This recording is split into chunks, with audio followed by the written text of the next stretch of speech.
Tune in for the audio, or you can even watch back. Giving players all the props, or put them on blast. We don't give no hot takes, only talk facts. We're giving all our devotion, riding high on this wave of emotion. Going all out, yeah, cause this is our time. No, ain't no stopping us till we reach the finish line. All in, we came here to win. We're gonna give everything. S-I-C-K on the run. S-I-C-K, sick. On fire, we're ready to fight. We'll bring the house down tonight. S-I-C-K on the run. S-I-C-K, sick. Play it on the car ride, play it when you lounge. X and O, you know that we can hold it down. Shout out to my man Sammy, got it off the ground. And to all the listeners tuned in right now, got debates, analysis, and speculation. This is sports talk for the new generation. You know where to find us, got a reputation. Sick podcast, your #1 sports destination. Giving all our devotion, riding high on this wave of emotion. Going all out, yeah, cause this is our time. No, ain't no stopping us till we reach the finish line. All in, we came here to win. We're gonna give everything. S-I-C-K on the run. S-I-C-K, sick. On fire, we're ready to fight. We'll bring the house down tonight. S-I-C-K on the run. S-I-C-K, sick. S-I-C-K is the sickest podcast. Tune in for the audio, or you can even watch back. Giving players all the props, or put them on blast. We don't give no hot takes, only talk back. S-I-C-K, S-I-C-K, S-I-C-K,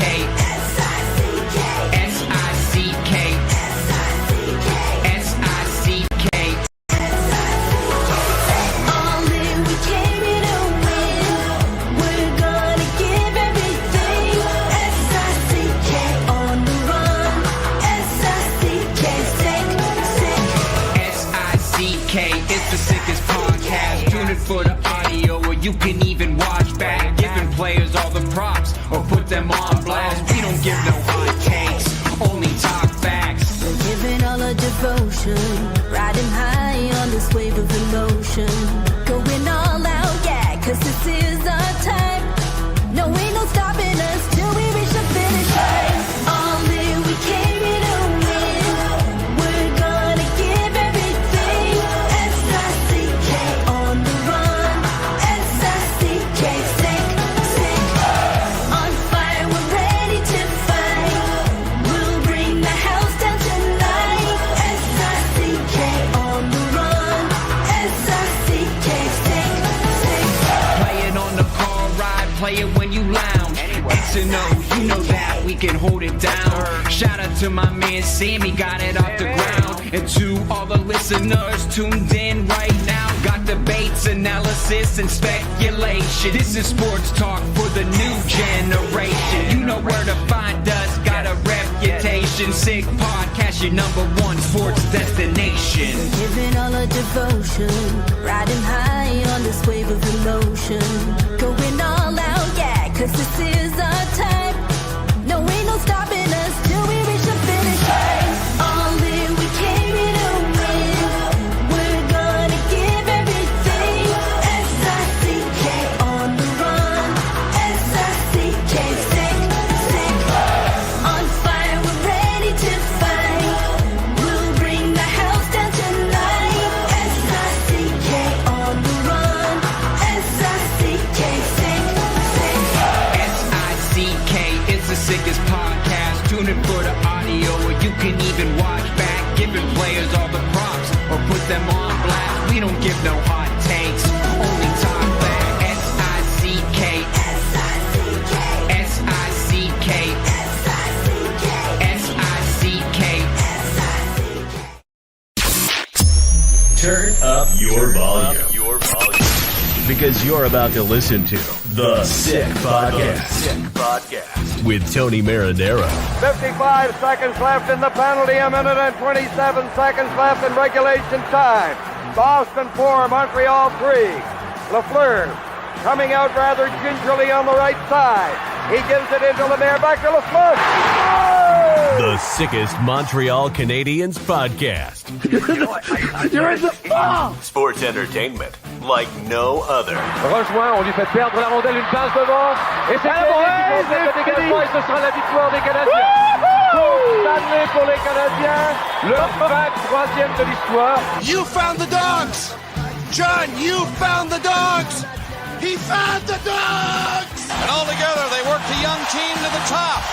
And now, a 24th Stanley Cup banner will hang from the rafters of the famous Forum in Montreal. The Canadiens win the Stanley Cup! Brought to you by Energy Transportation Group. Driven to be different. La Vida Tibi. Embrace your true nature. And Playground, your premier gaming destination. It's gonna be sick. It is Friday, November the 8th. Welcome to the Sick Podcast with producer Shayne filling in tonight for Matt O'Hayan. I'll be filling in again next week, but don't worry, Matt will be back in 2 weeks from now. So you're stuck with me again tonight. Don't worry, I'll try to make it fun as it can be coming off a 5-loss streak. We'll try our best. We're going to bring in Stu Cowan in just a few moments, but not before I tell you about secure payments. Okay, fall is the perfect time to start a new job. Unlock your potential with secure payment experts. Secure is the highest paying English-speaking call center in the Montreal area. That's right, this job is English only. No French required, which we know is next to impossible to find here in Montreal. They're always looking to grow the team, and with 2 great locations, downtown Montreal and the West Island. Secure offers a fun and unique culture with great earning potential, plus no experience is necessary. There are 2 ways to apply, okay?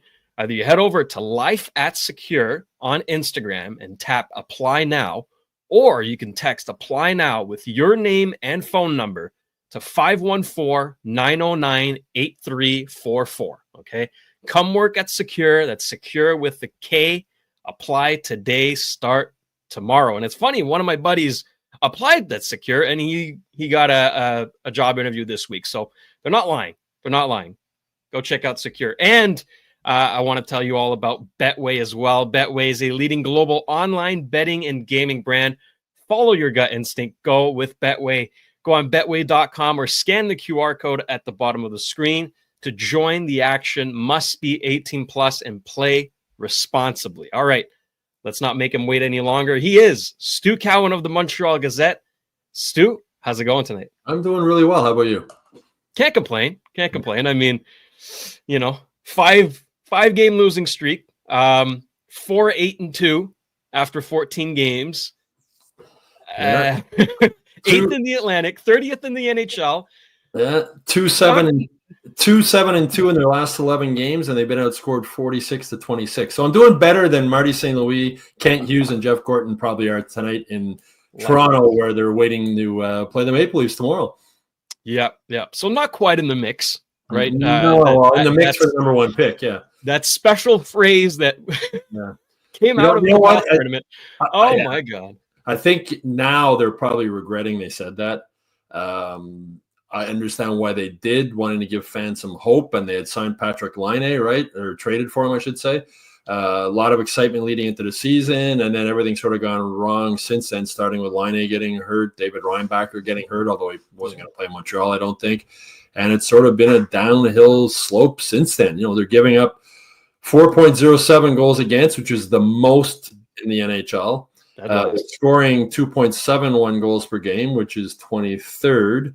They rank 31st in shots on goal, 24.9. They rank the 6th worst in shots against. Like, there's not really, apart from Cole Caulfield scoring 10 goals and Brendan Gallagher, being Brendan Gallagher again, and Alex Newhook scored twice last night. Good for him.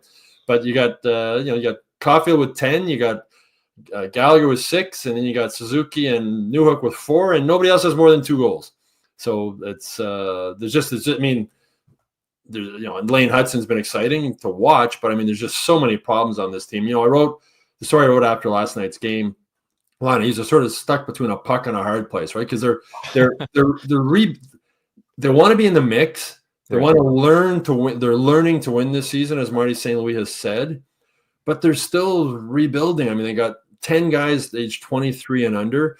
They're a young, inexperienced team. On the blue line, they're really inexperienced. They look confused in their own end. They're just it's going to be a long season, and rebuilds aren't easy, and we're seeing that right now. When Laine comes back, hope the end of the month at the earliest, and probably longer than that, you'd think that would give them a boost, and the defensemen are gaining valuable experience moving forward.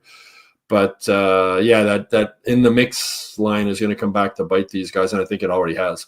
Yeah, I'm sure they regret saying that because it gets brought up. I think every game, every show that we do, it gets brought up. But I think as media members and as a fan base, we should just move on from that saying. Yeah.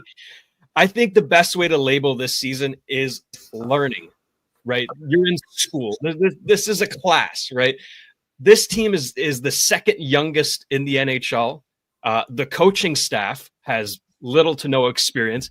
Everyone is learning, and hopefully they are, right? That's the thing.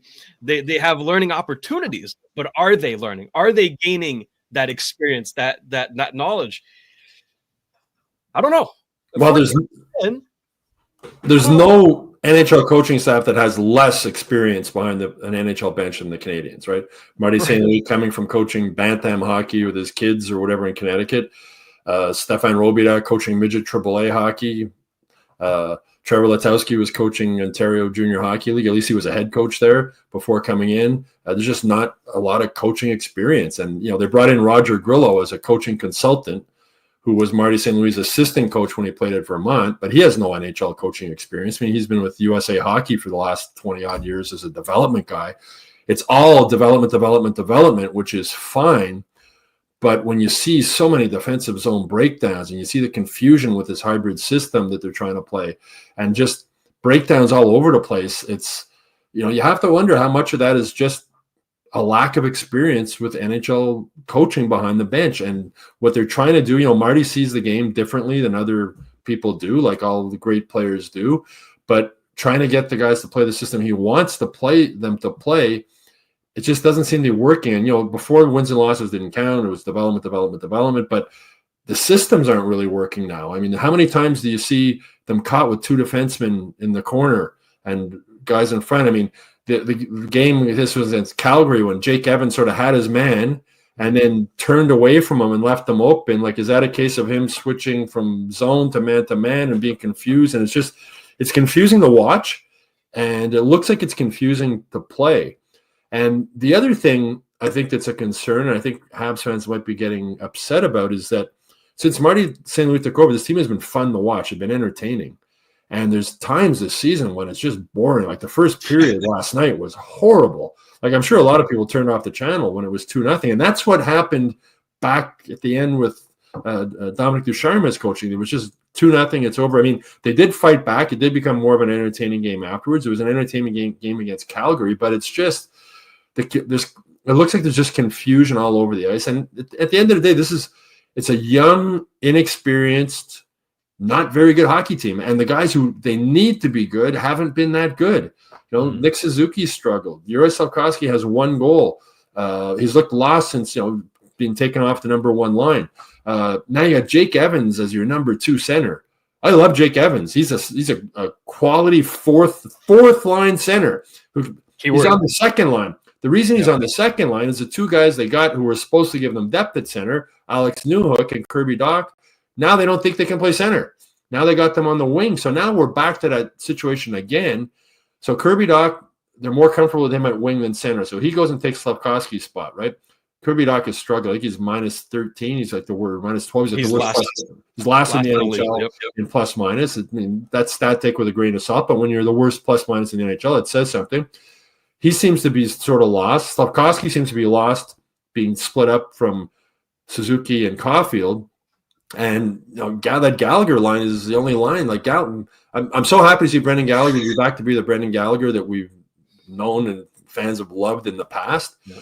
But boy, if Jake Evans is your number 2 center and Brendan Gallagher is sort of the guy everybody's talking about. I mean, Cole Caulfield's got 10 goals. He's slowed down a little bit now, but that's not good. That's it's good for those 2 guys, but it's not good for this team. There's other players who need to pick it up and step up.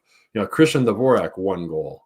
Kirby Dach, 1 goal. Slavkovsky, 1 goal. It's hard to win when you're not getting that offensive production. And it's even harder to win when there's breakdowns in the defensive zone. And then the goaltending hasn't been good either. I mean, Montembeault has been okay. The last 2 games he was okay. But, I mean, both goalies have save percentages below 900 and goals against averages well above 3. Caden Primo is above 4.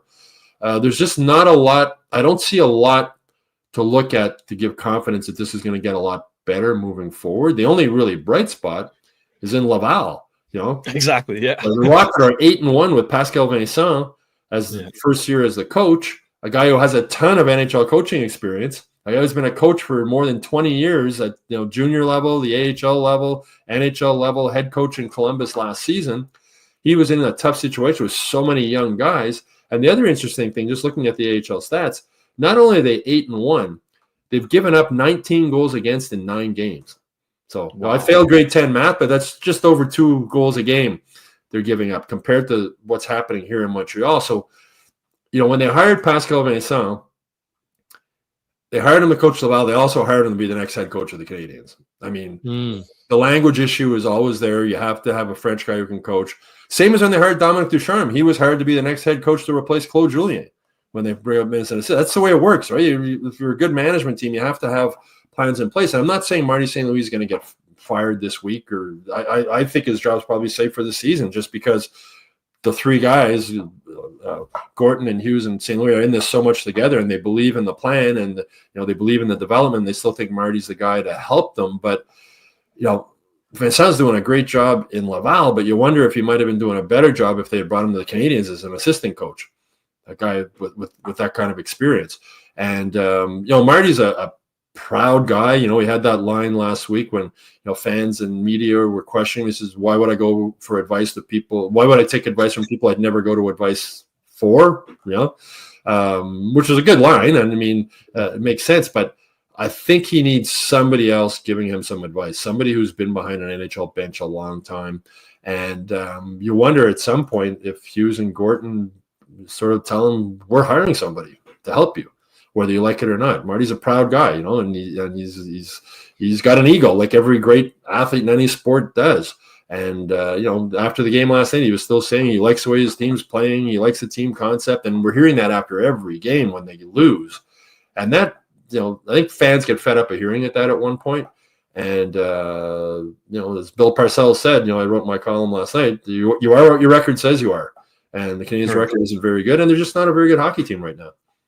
That's it. I mean, we talked a while back there, and I said that, after 15 games, you can actually evaluate what a season could look like, and 14 games in. Yeah, and U.S. Thanksgiving. It's worse. U.S. Thanksgiving coming up in a couple of weeks, right? And that's when usually you look at the standings, and if you're not, they're in 30th place.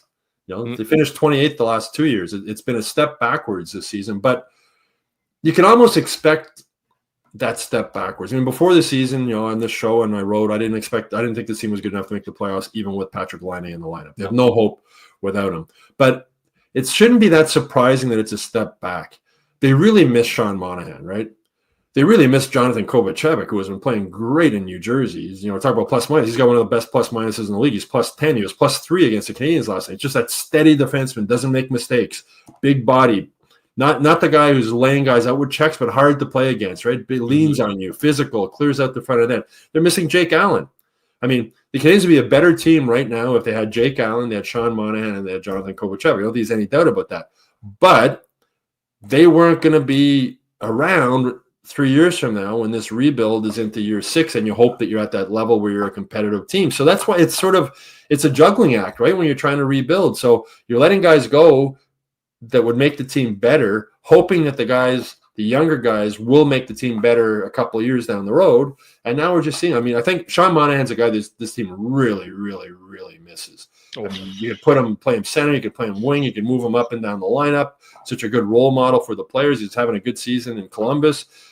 Just a really good hockey player. Well, a guy, you watch him play, he rarely makes a mistake with the puck, without the puck. But I understand why they traded him. They got Michael Hage as a draft pick for that. So, 3 years from now or 4 years from now, if Michael Hage is scoring 35 goals, I'm not saying that'll happen. If it does happen, we'll say, what a great trade Kent Hughes made giving up Sean Monahan. Right now, it doesn't, Sean and Kent Hughes knew that Sean Monahan would have helped this team this year, but he's not going to be the guy in 3 years, and he wasn't going to give him the type of contract that Columbus gave him with the term anyway. Same with Jake Allen.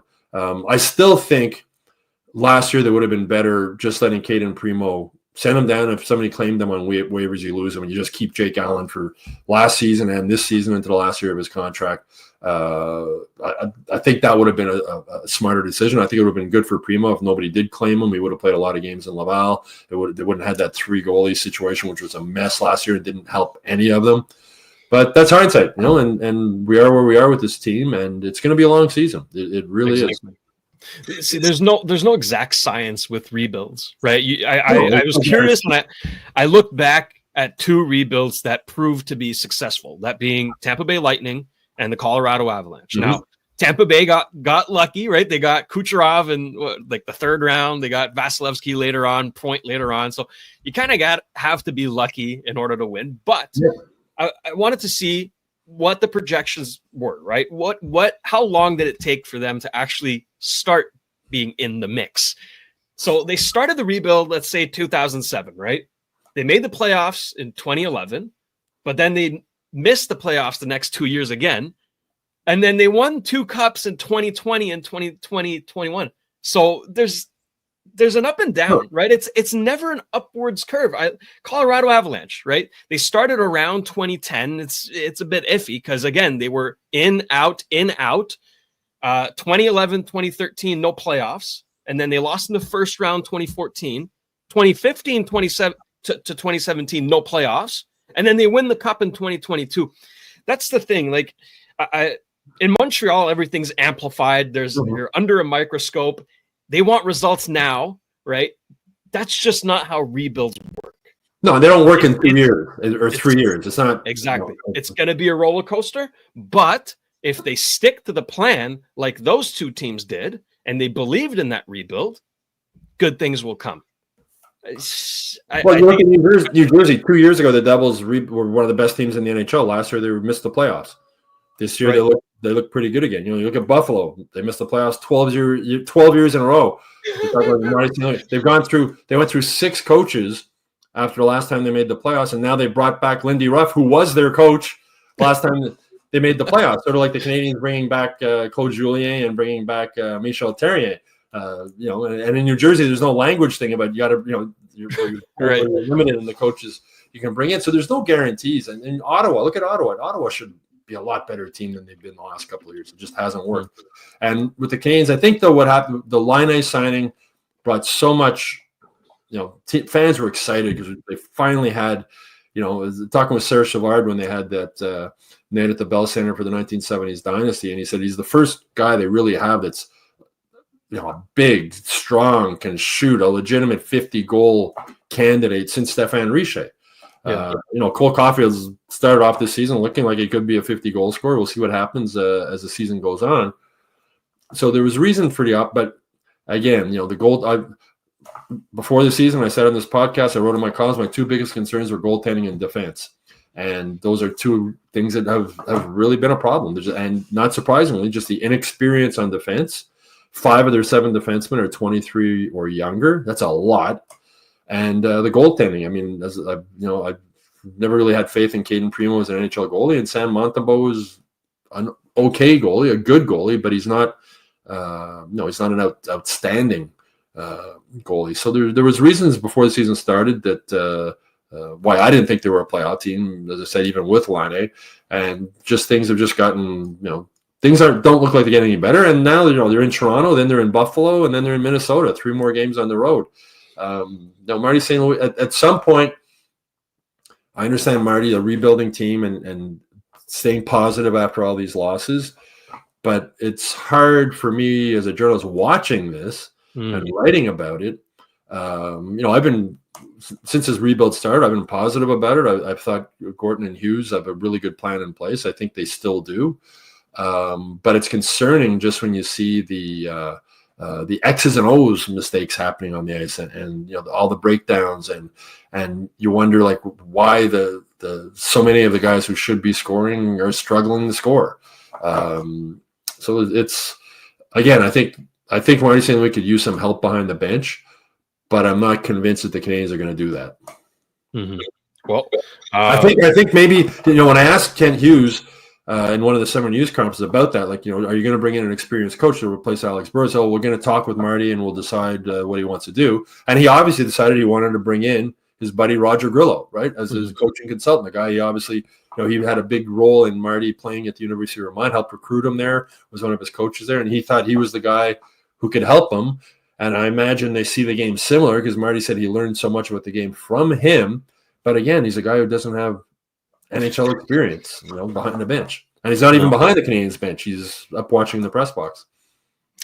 Meanwhile, Scotty Bowman is on the Sick Podcast, the Eye Test. Maybe they should give him a call. He wasn't too bad of a coach. Saying. No. No, but I think it was Elliot Friedman, I think, who reported the other day saying that, he was calling around the NHL. It was Elliot or Pierre LeBrun. I hope I read so much of the stuff, I sort of sometimes forget who was who, but we're saying that doing the rounds around the NHL, and a lot of other GMs are wondering about the lack of experience behind the Canadiens bench. And I know last season talking with some pretty high-level player agents and people like that, and they were saying the same thing to me, that no, there's not a lot of experience behind that bench, and watching them in their own end, it's sort of confusing as to what the heck they're doing. That's it. The Sick Podcast is brought to you by Energy Transportation Group. They're a leading full-service logistics provider serving all of North America. They're driven to be different. Stu, this makes me think about when I was in university. I had classes where, the subject was difficult, right? But I felt there was a bit of a disconnect with the teacher.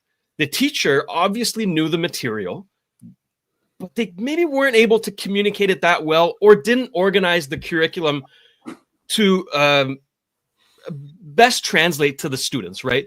I feel like there's a bit of a disconnect right now with the coaching staff and the players. I feel like the players are somewhere and the coaching staff is somewhere else.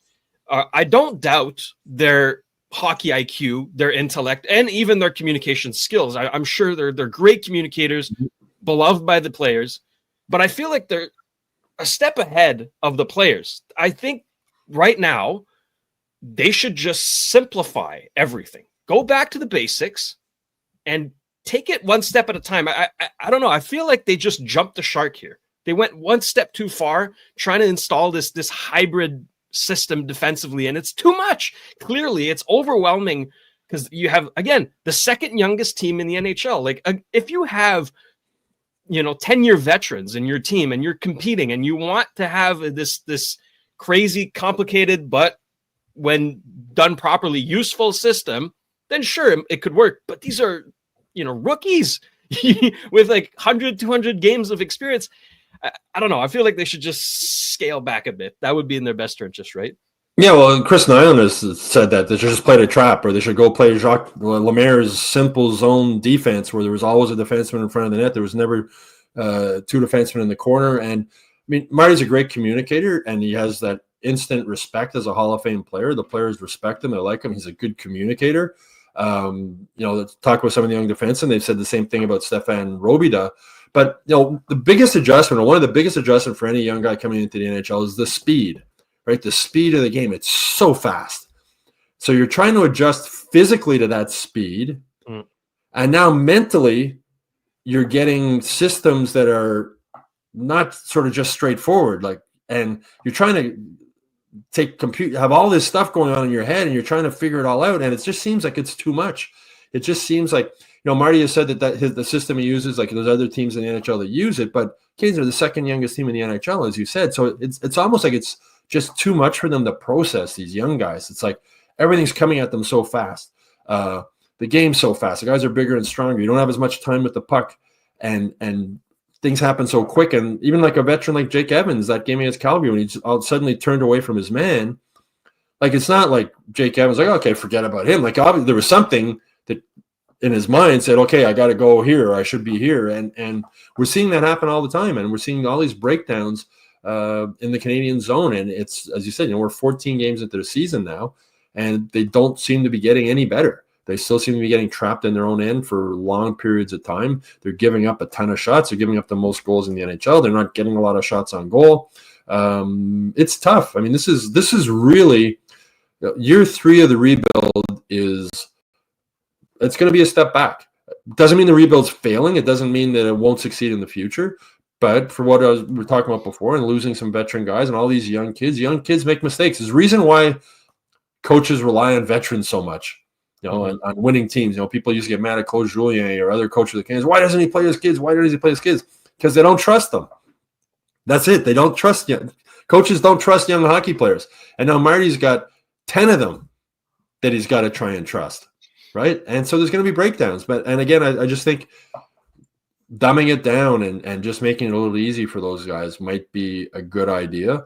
But Marty sees the game the way he sees it. When he first came in, he said he doesn't believe in systems. He has his concepts, and they worked when he was coaching Bantam, I guess, with young kids. But the game moves a lot slower there. And he was even said, coaching in the NHL or coaching kids, hockey is hockey, but there's no level of hockey that's a bigger jump than going from wherever you were before, whether it's university or junior or the AHL, to playing in the NHL, where it just happens so fast. I know last year when I covered the 2 Kraft Hockeyville games in Buktush and Gander, and it's preseason, so it's not as fast as an NHL game now, but it's still pretty fast.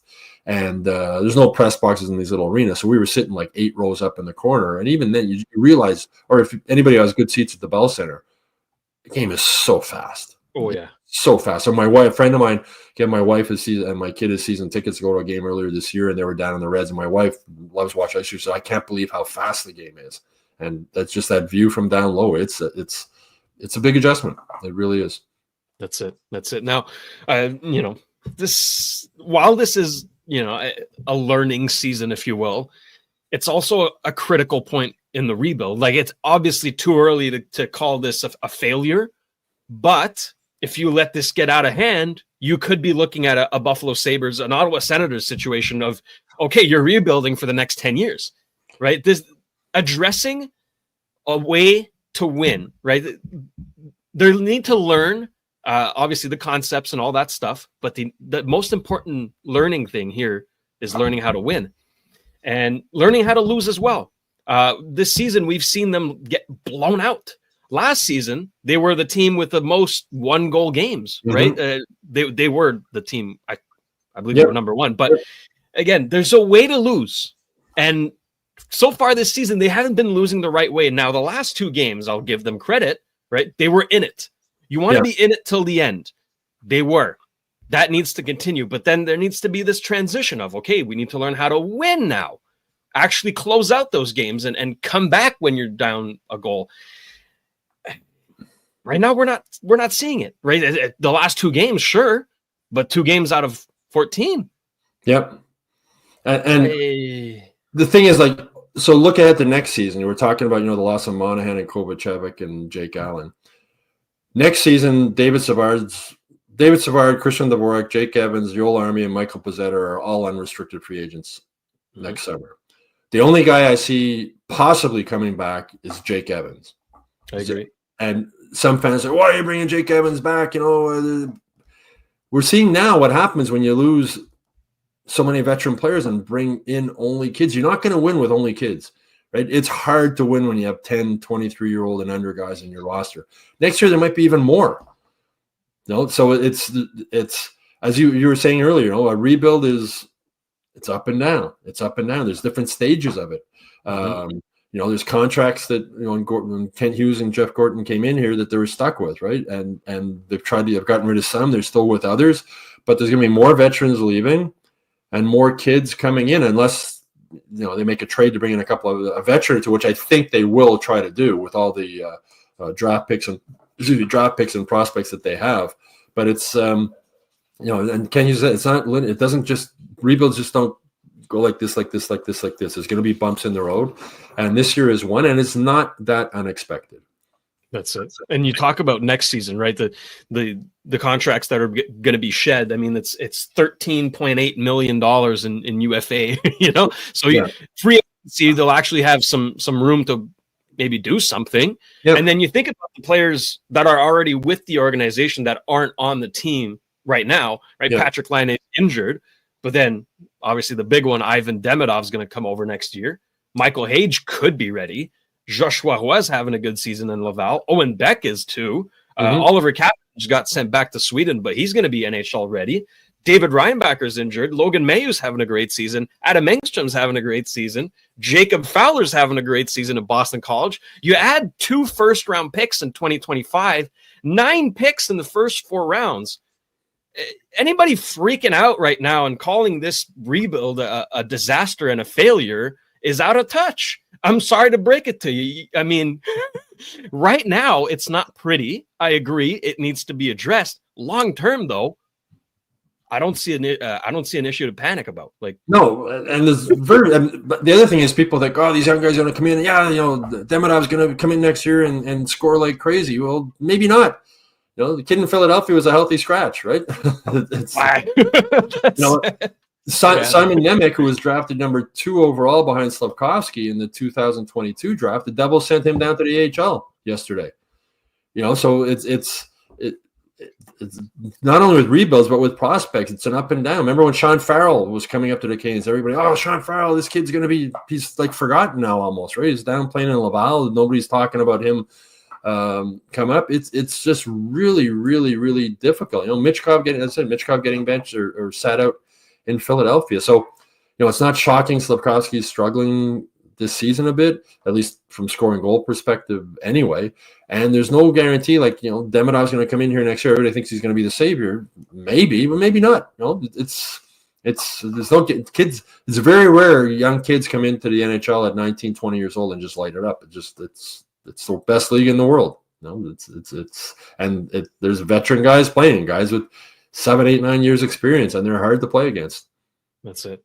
The Sick Podcast is brought to you by La Bittt at Tibi. All right, they launched their new Ultra Lager, a refreshing, thirst-quenching beer, perfect for the cool fall days with only 90 calories, 2 grams of carbs, and 4% ABV per can. Available in packs of 6 and 12 in grocery stores and C-stores all around the province of Quebec. Ultra light, ultra refreshing. Stu, I'd like to talk a bit about Mike Matheson for a second here, because last season was a breakout year for him, right? He was, I believe, sixth in points for defensemen. I mean, he was in the top 10 for sure. He was playing some of the most minutes in the NHL. He had a great season. This year, there's been a clear regression. And I'm the co-president of the fan club. I know Tony loves him. I love him too. I think he's a wonderful teammate by the looks of it, a great role model, great in the community here, well deserving of that A on his jersey, right? But there's something different. There's something missing here. He was never the most reliable defensively, but again, now you saw like last night against the Devils, that play on the blue line, right, gets stripped by Jack Hughes, who again is a superstar, not the biggest guy though, right? I feel like there's a consistent pattern here, and I'm not loving it. What do you think about Matheson so far? I think he's pushing it more because the team is struggling as much as they are, especially offensively, to try and create offense. And there's not a lot of guys in this team who can create offense. He's one of them. Lane Hudson's another one, obviously, on the blue line. And I think he's just sort of trying to do too much because he doesn't have that much help around him. Mike Matheson, he's got 9 assists in 14 games. It's not like he's not producing. He hasn't scored yet, but he plays monster minutes. He plays in every situation. He plays against the other team's best players, and he doesn't have that much help around him. He doesn't have a veteran defenseman to play with. He's playing with all these kids, and that takes part of it. That's a part of it. With Mike Matheson, again, people say, trade Mike Matheson. We have all these young defensemen. Well, we're seeing what happens when you have a whole bunch of young defensemen on the team. It's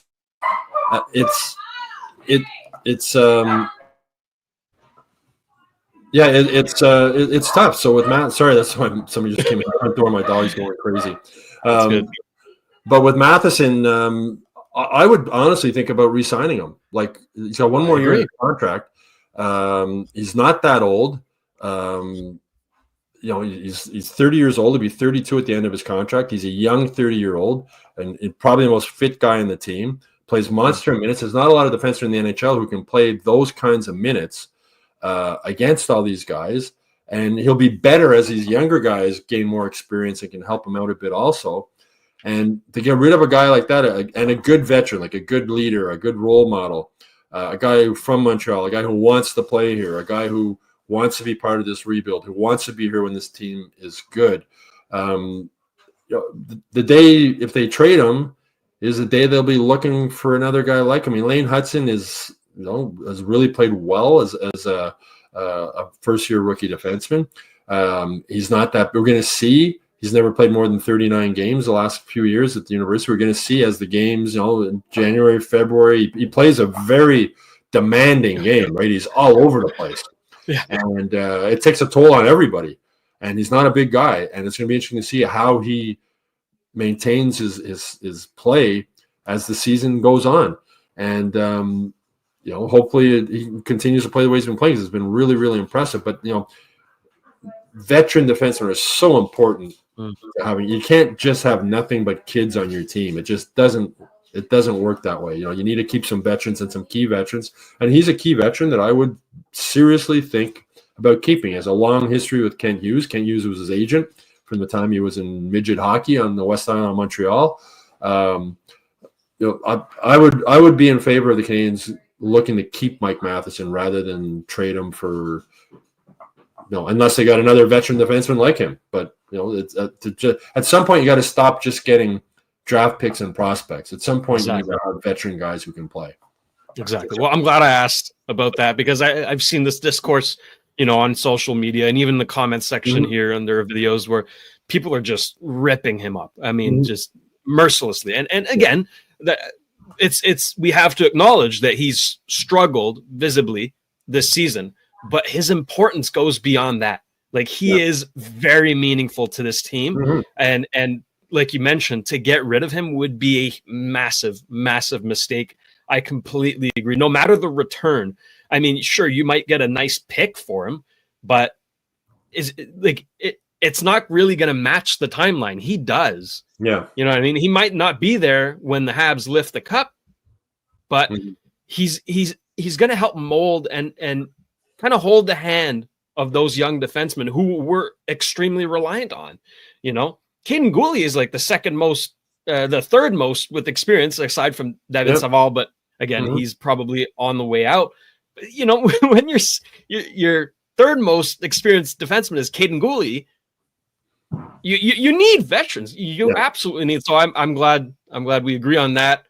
Keep Mike Matheson. He's a young veteran physically, as I said. I mean, all the guys on the team talk about how dedicated he is to keeping his body in peak form on the ice, off the ice, eating well, sleeping well, doing all the right things. A real guy they can look up to. And if you want to play in this league, Lane Hudson, you want to play in this league for a long time at the style of game you play with the amount of ice time that you play, look at what Mike Matheson does off the ice. That's what you need to do if you want to be able to do that.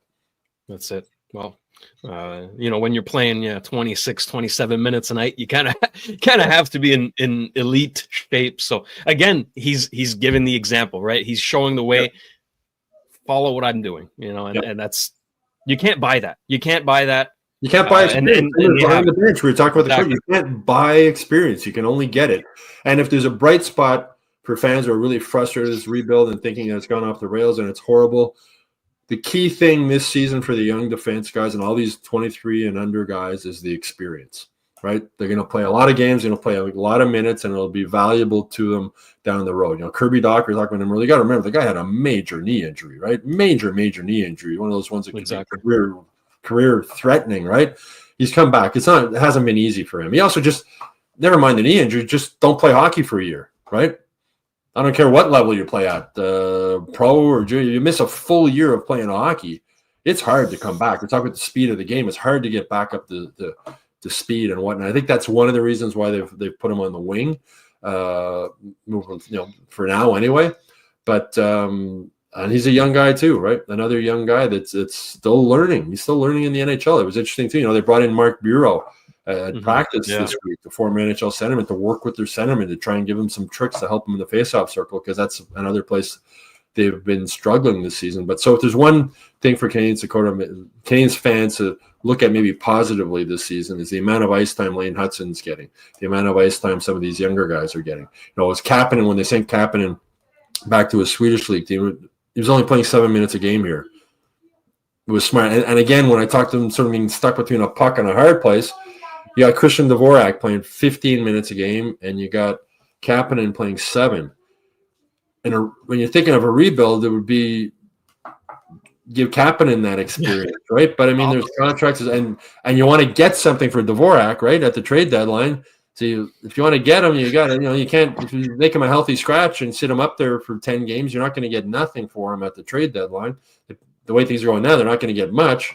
So it's that whole juggling act with all these things that go on when you're a GM or coach of a team, and it's not an easy job, and the rebuilds are not easy.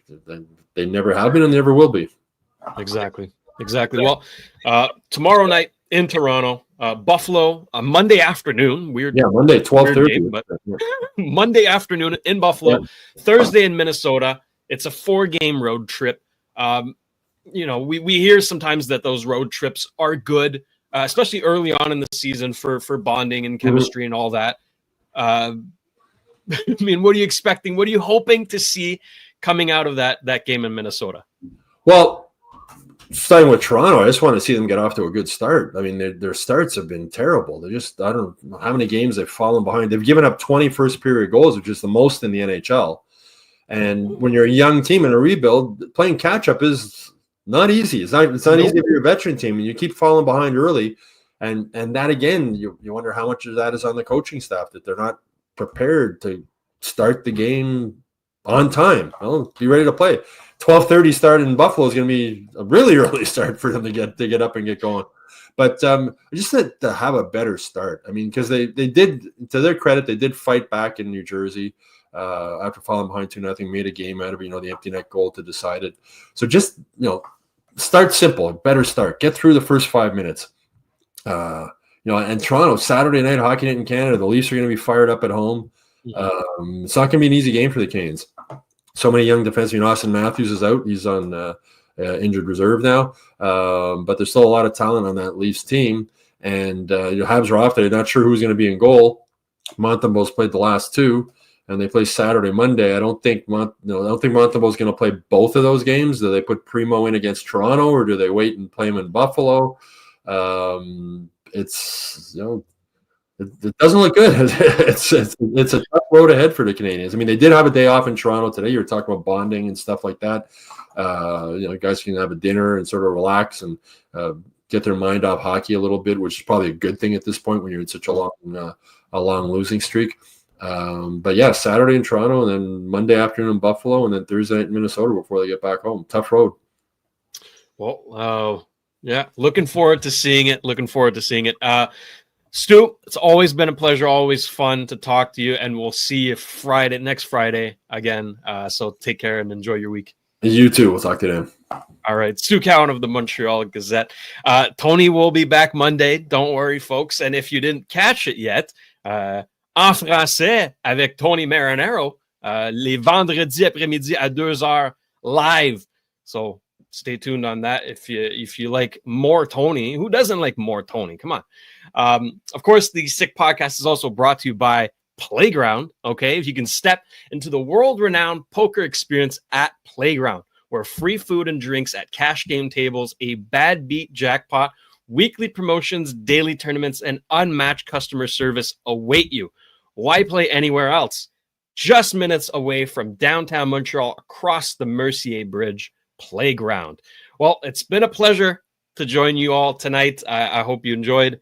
I'll be back again Friday. Like I mentioned, Matt will be back next Friday. So until then, let's hope for some good hockey. Progress. Progress is the key word. So for Sammy and Agnello and Juliana at Master Control, this has been another edition of the Sick Podcast with producer Shayne. Until next time, have a good one, everyone. And that's a wrap. Hope you don't miss us too much until next time. Follow the Sick Podcast with Tony Marinaro on YouTube, Instagram, Facebook, Google Play, and Apple Podcasts.